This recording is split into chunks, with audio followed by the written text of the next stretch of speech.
Bismillahirrahmanirrahim. Assalamu alaikum, dear students. I hope you all are doing very well. I am your science teacher, and today we are going to have our first video lecture of subject science. Fine. So first of all, very congratulations to you all for the promotion from class 4 to the class 5th. And before starting our lecture, first come towards your notebook. All of you should buy your new notebooks, and you have to ready your card cover of your notebook like this. Fine, as it is shown. You have to you have to write down your name, class, section and subject. Fine. Then you have to complete this side of the cover card as well, and then you have to write down the course contents. Fine, your writing should be neat, related formation should be proper, and presentation should be done. Okay, you should done the proper underlining, shading, sketching, each and everything. Follow each and every rules. Okay, you have to write the course contents. For midterm we have 5 units. Unit number 1 is classification, unit number 2 microorganisms, unit number 3 flowers and seeds, unit number 4 light and sounds, unit number 5 electricity. You have to write it as it is. Okay, you have a sample here and you can easily write down in your notebook. Understand? Then on the next page, without leaving any page, okay, no need to leave any page. On the next page you have to write down the definition of science, and it is the study of knowledge about facts obtained through observations and experiments. Then give the heading of branches of science, and we know that there are 3 main branches of science: biology, chemistry and physics. Fine, and follow each and every rule for writing the work on your notebook, presentation, each and everything. Okay, now come towards unit number 1, that is classification.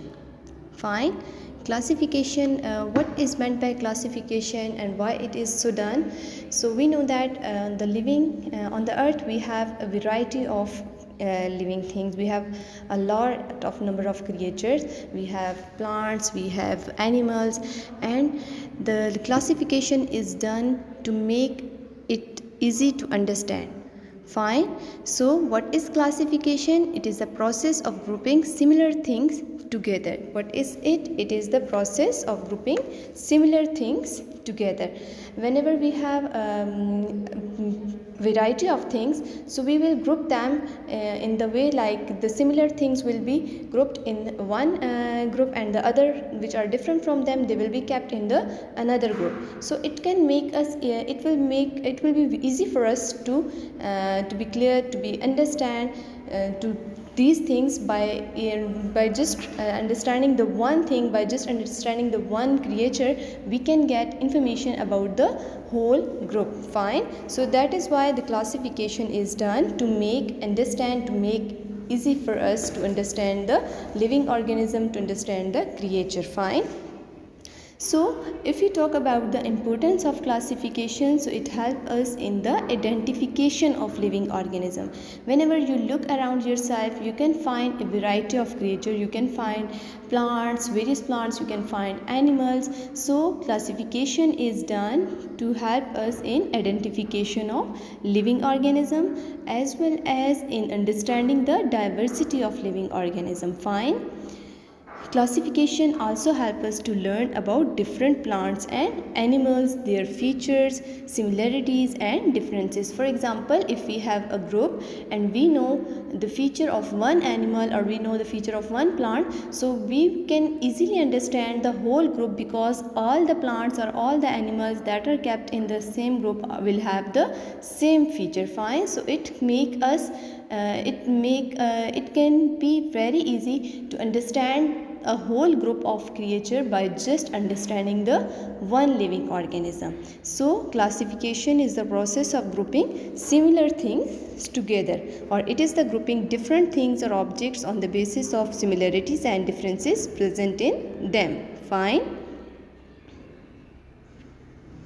Now we know that we have two types of living organisms. We have plants and animals. Fine.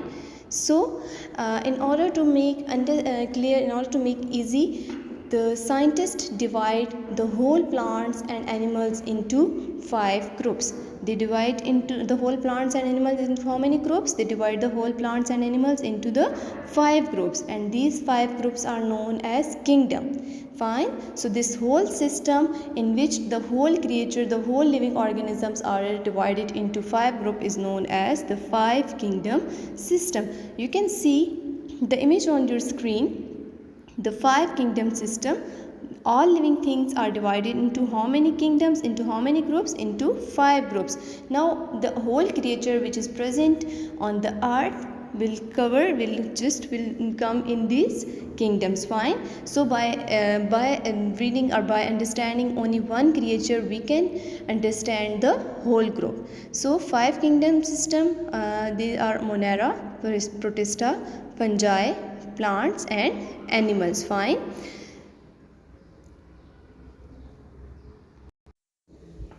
Now we will go through them one by one. Number first is Monera. Fine. Kingdom Monera. So the organisms which are in kingdom Monera are unicellular and they are prokaryotic. Fine.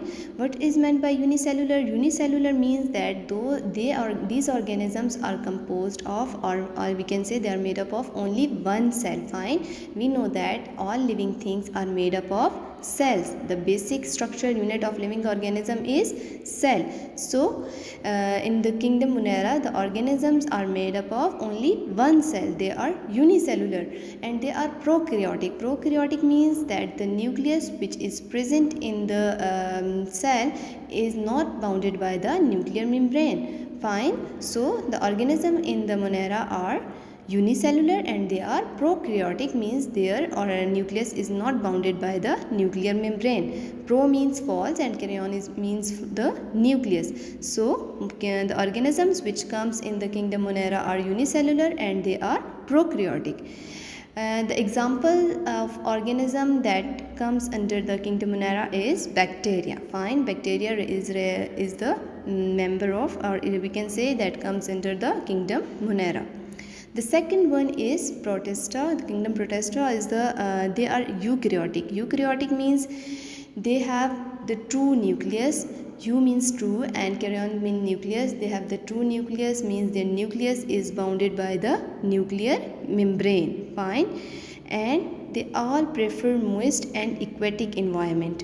And the example is amoeba, euglena and algae. Fine. So they what they prefer? They prefer the moist or aquatic environment and they are eukaryotic, means they have the membrane bounded nucleus.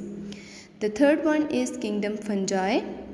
Fungi are eukaryotic, means they have the true nucleus and they are heterotrophic. What is meant by heterotrophic? Heterotrophic means that they cannot prepare their own food. Fine. Like we can say that plants can prepare their own food, that is why they are known as autotrophic, but the fungi are heterotrophic because they cannot prepare their own food. So that is why fungi are known as heterotrophic and they are eukaryotic. The examples are yeast and mushroom. So yeast and mushrooms comes under which kingdom? They comes under the fungi. The next kingdom is kingdom plant. We can say the kingdom plantae, and here the whole plants that are present on the earth are included in this kingdom. Fine. So by in this unit we will go through we will briefly discuss the two kingdom, that is the kingdom plantae and kingdom animalia. Fine. So the next one is kingdom animalia, where whole animals are included in the, or we can say whole animals comes under this kingdom. Fine. So this was all about the 5 kingdom classification, which was just built to make it easy to understand the whole creature or whole living organism that are present on the earth. Fine. So it was all about the 5 kingdom system. Now in this unit we will briefly discuss the 2 kingdoms that are the last one, that is kingdom plantae and kingdom animalia. Fine. So the plant kingdom, you can also say kingdom Plantae. Fine. Okay, this kingdom consists of plants. Fine. So the kingdom Plantae consists of plants, and plants are multicellular and they are producers. Multicellular means they are composed of many cells. Multi means many and cellular means cell. So the plants are multicellular and they are producers. What is meant by producers? Producers means that they can produce their own food. We know that by the process of photosynthesis, plants can make their own food by using sunlight, carbon dioxide and water. So no need to give any food to the plant because they can make their own food, and that is why they are known as producers. Plants are known as producers because they can make their own food by the process of photosynthesis, and they are multicellular because they are composed of many cells. Multi means many and cellular means cell. Fine. Now I have said that the kingdom in this kingdom will be briefly discussed in this chapter. So the plants further in the kingdom Plantae, the plants are further divided. They are further classified into two groups. Fine. So the two groups are flowering plants and the non-flowering plants. So basically we will have mainly two types of plants. The one will be flowering and the other will be the non-flowering. So first one is what is meant by flowering plants. As the name indicate that the flowering plants have flowers and they produce seeds. Fine. So those plants that produce flowers are known as flowering plants. Fine. Like we have sunflower, we have apple plant which produce flowers, we have rose. So all these are what? These are the flowering plants. So those plants which produce flowers are known as flowering plants, and that is the first group of the kingdom Plantae. So in the kingdom Plantae, the whole plants are again divided into two groups, that is the flowering plants and the non-flowering plants. And then those plants which produce flowers are known as flowering plants, while those plants which do not produce flowers are known as non-flowering plants. So the second group is non-flowering plants, and this is the group in which the plants do not produce the flowers. In the non-flowering plants, the plants do not produce flowers, they reproduce by spores. What is meant by spores? Spores is the dust-like structure which helps the non-flowering plants to reproduce. Fine. And they have needle-shaped leaves. You can see the image here. Few non-flowering plants images are present. You can commonly take the example of aloe vera. They have the needle shaped leaves, like they have the pointed edges, okay, and they do not produce flowers. So that is the non-flowering plant. Now first we have studied the kingdom Plantae. Then we said that the kingdom Plantae, the plants are divided into two groups. The one is flowering and the other one is non-flowering. And then the flowering plants are again divided into two groups, that are the monocots and the dicots. Fine. What is meant by monocots and dicots? Mono means one. So monocot consists of only one cotyledon or one seed leaf inside the seed coat. Okay, and dear student, remember that this classification is on the basis of the number of leaves inside the seed coat, whether the one seed leaf is present inside the seed coat or the two seed leaves are present. So on this basis, the flowering plants are again divided into two categories, that are the monocots and dicots. Fine. So in the monocots only one seed leaf is present, whereas in the dicot two leaves, seed leaves are present inside the seed coat. Fine. Di means two, so dicot consists of two cotyledons or two seed leaves inside the seed coat. You can take the example of pea. Fine, which is commonly known as pea, that is the mutter. Fine, the mutter plant, pea plant. Okay, whenever you remove the thin covering from the pea, you can find the structure like this. So it means that the two two cotyledons are present inside the seed coat. It means that the pea is the dicotyledonous plant. The seed of the pea consists of two cotyledons which are protected inside the seed coat. So those plants whose seeds consist of two seed leaves inside the seed coat are known as dicot, while those which consist of only one seed or which have one seed leaf inside the seed coat are known as monocots. Fine, as the name indicate, mono means one and the di means two. Fine. Hope you have understand the concept of monocotyledonous, or we can say the monocots and the dicots. You can do this experiment, or you can do this practically at your home. You can simply remove the covering of the pea seed and you can find these two structure in the one seed. It means you can clearly observe the two seed leaves inside the seed coat. And these two structure means that the pea is the dicot. It consists of two seed leaves or two cotyledons inside the seed coat. Understand? Now come towards the comparison of monocot plants versus the dicot plants. So what is the difference between them? We know that monocot consists of only one cotyledon. The seeds of monocots consist of only one cotyledon, whereas the dicots consist of two cotyledons. Fine. Monocots have fibrous root while the dicots have taproot. You can see the root of the monocots and the dicot in the following image. Fine. What is meant by the taproot and the fibrous root? Taproot is the primary root that is thick and grows straight down. Fine. And after some time few lateral roots grows off from this main root. So that is the taproot, whereas the fibrous root consists of several dense network and that is closer to the soil surface like this. Fine. So monocots have fibrous root and the dicots have taproot. Taproot is the primary root and from which several other roots emerges out, whereas the fibrous root consists of dense network and that is closer to the earth surface, or we can say the soil surface. Fine. Leaves have parallel veins. You can see here the leaf of monocot which have the parallel veins. Fine. Whereas the leaves of dicot have net-like veins.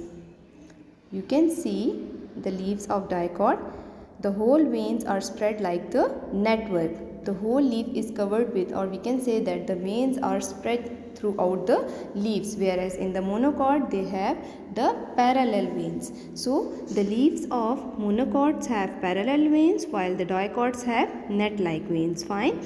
Then they have multiple of 3 petals and they have multiple of 4 and 5 petals. What does it mean? It means that the monocot flowers will have either 3, 6 or 9 petals and so on, whereas in the dicot they may have 4, 8 or we can say 5, 10, 15 etc. or so on. Okay, so the monocots have the multiple of 3 petals while the dicots have multiples of 4 and 5 petals. Now come towards the homework. Do book reading of page number 1 to 4 plus the course contents and definition of science in the neat notebook. Fine, you have to do the reading of the book pages that will be shared in the group, and as well as you have to write down the course contents and the definition which was discussed in the beginning of this video. You have to write down in the neat notebook. Fine. Dear students, your writing should be neat and proper presentation and follow each and every rule for writing down in your neat notebooks. Understand? Thank you. Hope you have understand today's lecture very well. Stay blessed.